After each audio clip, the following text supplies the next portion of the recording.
Hey, it's Craig. I just wanted to let you know that you can listen to Canadian History X early and ad-free on Amazon Music, included with Prime. Greetings and welcome to another episode of Canadian History X. Before I continue, on July 26th at 3 p.m., I'm going to be hosting another Zoom History Conference. This conference is all about the Great Lakes White Hurricane of 1913. It's a really interesting story. Registration is $5 or free for my patrons. You can be a patron for as little as $3 a month by going to patreon.com/CanadaEHX. If you'd like to register for the conference, you can. Just email me at craig@CanadaEHX.com or go to my website and click on Register. Go to CanadaEHX.com. There were many important Indigenous leaders during the 19th century across Canada. And today I am looking at one of the most important in the prairies, and a man whose legacy stretches into today. He is Chief Poundmaker, and he is a fascinating individual. His name in his language, and I am doing my best to pronounce this, was Pittiquahanapiwian, but I will be referring to him as Poundmaker throughout this episode. Born around 1842 near Battleford, he was given his name for his ability to attract bison into pounds, which was a trap used by the Indigenous to kill and harvest the bison. According to the oral traditions of the Cree, he was gifted by spirit helpers, and he would sing and drum a special song to entice the lead bison of the herd into the enclosure. The son of Sitkak Wayan, an Assiniboine medicine man, and the sister of Cree Chief Miskawasis, the family was living near Great Slave Lake when his father would suddenly die. At this point, his mother took him and his siblings to live with her parents in the Red Pheasant Band, near Battleford. Soon after, his mother would die, and Poundmaker, his brother Yellow Mud Blanket, and his sister would be raised by the Cree community. As an adult, Poundmaker would gain prominence in the Canadian prairies during the negotiations in 1876 of Treaty 6. He did not believe that the treaty was favorable to his people, and he was opposed to the agreement.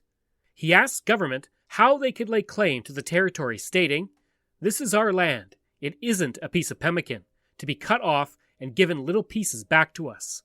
It is ours, and we will take what we want." Unfortunately, other chiefs wanted to sign the treaty, and Poundmaker would sign it as well. It was not that Poundmaker was against the treaty. He was fighting for a good treaty for his people. He would say to Lieutenant Governor Alexander Morris, "From what I can hear and see now, I cannot understand that I shall be able to clothe my children and feed them as long as the sun shines and water runs." After the signing of the treaty, he would split off from the main band to form his own band, and in 1881 the band would settle 40 kilometers northwest of Fort Battleford. In 1873 he had been adopted by Crowfoot, the chief of the Blackfoot, which greatly increased his influence. Crowfoot had adopted Poundmaker after Crowfoot lost his son in a battle between the Cree and the Blackfoot, as a means of replacing his fallen son. Crowfoot would give Poundmaker the name Wolf Thin Legs. As Poundmaker expected, the government did not fulfill its promises, and he became more critical of the Canadian government as a result. Poundmaker did what he could to adapt to the new life on the reserve, learning farming and even sending his son to be educated by priests. Unfortunately, most of the farms failed on the reserves, much like most of the settlers' farms did before dry land farming techniques were developed in the early 20th century. Robert Jefferson, the farm instructor on the Poundmaker Reserve, would write about his interactions with Poundmaker after the death of the chief. He would say that Poundmaker was tall and good-looking, slightly built with an intelligent face, in which a large Roman nose was prominent. His bearing was so eminently dignified, and his speech was so well adapted to the occasion as to impress every hearer with his earnest and his views. In 1881, Poundmaker was asked to accompany Lorne Campbell, the Governor-General of Canada, during a tour from Battleford to Blackfoot Crossing. The Governor-General was incredibly impressed with Poundmaker, especially his knowledge of Cree culture and his philosophy as a peacemaker. With the bison gone and the farms failing, the Indigenous would invoke their Treaty 6 rights for food rations, but more often than not, they were denied assistance. In June of 1884, Poundmaker and Big Bear, along with other Cree leaders, would assemble on Poundmaker's reserve to form a plan of action as food and supplies were inconsistent from the government. To gather spiritual strength, they held a sun dance. The Northwest Mounted Police would disrupt the dance, searching for a warrior who had assaulted John Craig, a farm instructor on a different reserve. With 90 men, the police told Poundmaker and Big Bear to hand the man over. Both refused, and while the man was found and arrested eventually, the two chiefs were instrumental in preventing a large-scale conflict at that moment with the Northwest Mounted Police. By the mid-1880s, the bison were nearly eliminated from the prairies by overhunting and government policies, which was increasing the starvation of Poundmaker's people. With his people in desperate need for food, Poundmaker traveled south to Battleford in 1885, just as the Northwest Rebellion was beginning. The oral history states that Poundmaker went to the fort to speak with the Indian agent. At the same time, the settlers around Battleford had heard reports of large numbers of Cree and Assiniboine people leaving reserves and making their way to Battleford, and they believed the indigenous were coming for them. On March 30th, 1885, those settlers began to seek shelter in Fort Battleford, and when Poundmaker and his party reached Battleford, the town, not the fort, he was told the Indian agent would not meet with him. For the next 2 days, Poundmaker waited, and the telegrams coming out of the fort stated that Poundmaker was waiting to attack, which was not the case. Peter Ballantyne exited the fort and checked Poundmaker's plans and found that Poundmaker's intentions were peaceful only. There was also looting taking place of the town, now abandoned, and while the settlers stated it was Poundmaker's people doing the looting, one observer said they had seen the looting being done by the whites. In fact, according to the oral history, the Nakota people were doing the looting, and Poundmaker did his best to stop it. With no one meeting him, Poundmaker chose to leave and set up an encampment at Cut Knife Hill. On May 2, 1885, Lieutenant Colonel William Otter arrived with a force of 332 Canadian troops at Fort Battleford and requested permissions to, in his words, make Poundmaker pay. He would take his force to Cut Knife Hill, and they attacked Poundmaker's encampment. To say that this battle did not go well for Otter would be an understatement. Unfamiliar with the land, Otter and his men had to ford Cut Knife Creek, and in doing so, they made enough noise that a Cree man named Jacob with long hair heard them and alerted the camp. Otter then set up 2 cannons and a Gatling gun and began firing into the camp. At first there was confusion, and women and children were running for safety in the ravine. A group of Assiniboine warriors then charged Otter's men to stop them from killing the women and children, while Fine Day went to the top of Cut Knife Hill to coordinate the attack against the Canadian militia. The method he used was to have the warriors fight in small groups. One group would charge forward and attack, then rush to the ravine, as another group of warriors were rushing out of the second ravine to attack. This prevented Otter from knowing how many Indigenous there were attacking, and it caused complete confusion in the ranks. After 6 hours of fighting, Otter and the Canadian militia retreated, having suffered 8 dead and 14 wounded, while the Cree and Assiniboine, who numbered 50 to 250, suffered 5 dead and 3 wounded. Poundmaker had not taken part in the fight, but as Otter and his men began to flee, he prevented the band's fighters from pursuing the soldiers and killing them. His actions likely saved dozens of lives.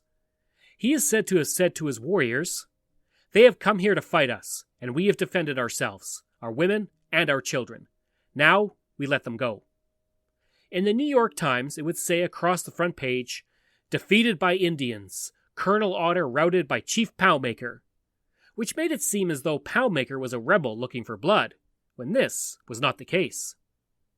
Several of Poundmaker's warriors planned to join the Métis forces at Batoche, which Poundmaker was against. Nonetheless, they left, and en route they captured a wagon train carrying supplies and took the men from the supply train as prisoners. Hearing this, Poundmaker would intervene to ensure that the prisoners were not harmed. A few weeks later, he would receive news of the defeat of the Northwest Rebellion at Batoche, and he would choose to surrender. Louis Riel had written a letter that contained Poundmaker's name, and Poundmaker was convicted of treason as a result and sentenced to 3 years in Stone Mountain Penitentiary. He would say to Riel, You did not catch me. I gave myself up. I wanted peace. Poundmaker's trial had lasted 2 days, and the jury took only half an hour to return a guilty verdict. During his trial, he would state, "Everything that is bad has been laid against me this summer. There is nothing of it true. Had I wanted war, I would not be here now. I should be on the prairie. You did not catch me. I gave myself up. You got me because I wanted justice." Thanks to Crowfoot, his adopted father, and the power he held, Poundmaker was spared having his hair cut in prison. According to legend, Poundmaker stated, "I would rather die than be in that place," referring to Stone Mountain Penitentiary. Father Lacombe, the legendary missionary who Lacombe, Alberta is named for, went to Ottawa to plead for the pardon of Poundmaker. Whether because of Lacombe or a review of the evidence that showed Poundmaker took no part in the fighting, he would only serve 7 months. On July 4, 1886, he would die at the age of 44 from a lung hemorrhage while visiting his adopted father, Crowfoot. He was buried at Blackfoot Crossing, where his remains were kept until 1967, when they were reburied at Poundmaker Reserve in Saskatchewan. On May 23, 2019, Prime Minister Justin Trudeau traveled to Poundmaker Cree Nation and officially exonerated Poundmaker and cleared his name. This is a clip from that ceremony. In the hills of west central Saskatchewan, on the reserve that bears the name of a revered and wrongly convicted First Nations leader, the Prime Minister arrived to set right a historic wrong and recognize a true legacy, something the descendants of Cree Chief Poundmaker have long worked for. Bonnie Allen was there. A symbolic climb up a steep hill, the same path government forces took 134 years ago to ambush Chief Poundmaker and his people. Today, the Prime Minister came in peace, armed with an apology and this. I am here today on behalf of the Government of Canada to confirm without reservation that Chief Poundmaker is fully exonerated of any crime or wrongdoing. Redemption at last, celebrated in a ceremony punctuated with poignant, symbolic moments, like this handshake with the current chief. Long ago, a Canadian general refused to shake hands with Poundmaker. What happened today, here we will never forget. Today, the Poundmaker Cree Nation continues to live on near Cut Knife. Poundmaker's grandnephew, John Tutusis, would become a prominent Cree leader as chief of his band, beginning in 1920. The Canadian government did not recognize his leadership, stating that a chief had to be at least 25 and John was 21. Nonetheless, he stayed on as chief and would serve as the first president of the Federation of Saskatchewan Indian Nations. In 1986, he would be awarded the Order of Canada. Poundmaker's great-grandnephew, Gordon Tutusis, would become a highly respected Canadian actor and the founding member of the Saskatchewan Native Theatre Company. He would go on to appear as Albert Golo in 52 episodes of North of 60, as well as in several movies and television shows. He would win a Gemini Award and be nominated 3 times. In 2004, he would be awarded the Order of Canada. In the game Civilization VI, Poundmaker is the leader that players can choose when they pick the Cree as their nation. There was a news story about Poundmaker being in the game and the inaccurate portrayal of him in it. A First Nation in Saskatchewan is considering legal action against a California video game company over a new video game called Civilization VI, where the gamer can play an Indigenous character during colonialism, but not just any character, Chief Poundmaker, who has been seen by many as someone who played a pivotal role in our country's history. To tell us a little bit more about why this story has made headlines, we're joined by Milton Tutusis, headman and counselor of the Poundmaker tribe. Thanks for joining us today, Milton. Yes, good morning, and thanks for having me on your program. Yeah. Milton, your voice has made quite the rumble across national headlines. Apparently, it caught me a little off guard myself, but yeah, absolutely, we're taking a stand. And one of the things we want to know is we want you to explain to us why this is such an important topic for you and your community. Well, first and foremost, we believe this is an act of cultural appropriation, and I had to learn really quickly what that movement was about. And it's all online. There's a lot of information there about the Navajo Nation taking Urban Outfitters to task. There's a couple cases here in Canada, like the Cowichan sweaters in the West Coast, Vans T-shirts on the West Coast, and even in my time, at least a decade ago, I was becoming more and more aware of Indigenous cultures being expropriated and exploited and misrepresented. For example, in the NFL, we have the Washington Redskins. There's been a lot of academic scholarly work as to why that's offensive and why the NFL and the Washington team should reconsider using that name on an ongoing basis and so on. So again, it's really an act of cultural appropriation. We want to raise awareness about that. And Milton, I also think in watching some of the video game that it seems quite racist as well. I feel like, you have Chief Poundmaker and he's going through this land through a time of brutality and violence of his people. How do you feel about that?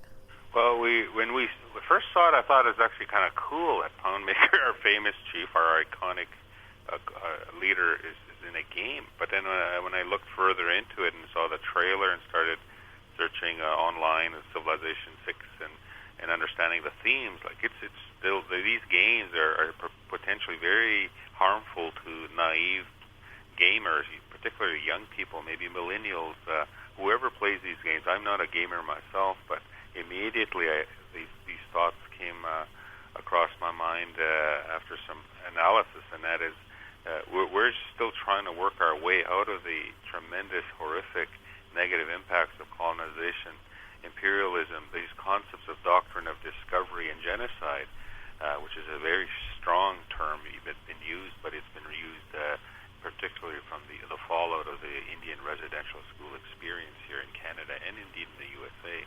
So again, it's very alarming that our chief, first of all, we did not give consent as a Poundmaker Cree Nation government. Our elders are very not happy that Chief Poundmaker is being portrayed in a way that totally contradicts the values that he represents.